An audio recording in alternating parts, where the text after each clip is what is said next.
Adder's tongue fern. There's a comedy sketch in which, dressed as a stereotypical naturalist, Lenny Henry visits a field where unseen and undescribed rarities lurk in the grass.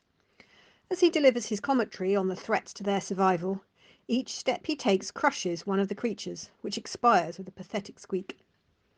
Minus the sound effects, searching for adder's tongue fern is a similar experience. These most unfern-like of ferns are very hard to spot in the turf of the meadows where they survive. Their small shoehorn leaves are of the colour of spring grass and easy to dismiss as young docks or sorrels. Only when you bend down to take a closer look do you see the sporangium, looking more like a rattlesnake tail than the adder's tongue.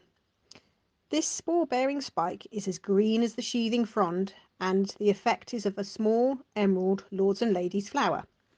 It is relatively short-lived and will be eclipsed by grass blades in a month's time, after which it yellows. By late summer, it is gone.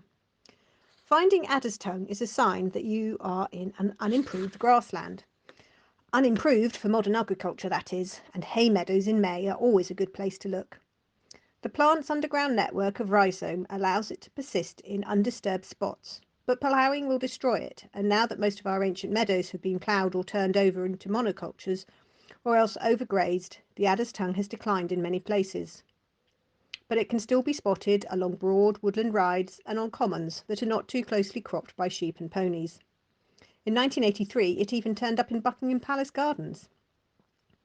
Nowadays, though, a relatively scarce plant, and it might be hard to find enough produce to produce a potion that speeds the process of healing, according to the herbalist John Gerard, writing at the end of the 16th century. It was a most excellent green oil, or rather a balsam for green wounds.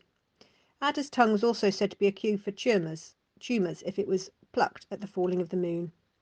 It's hard enough to find by day in grassy meadows, so this story says a lot for the persistence of its searchers.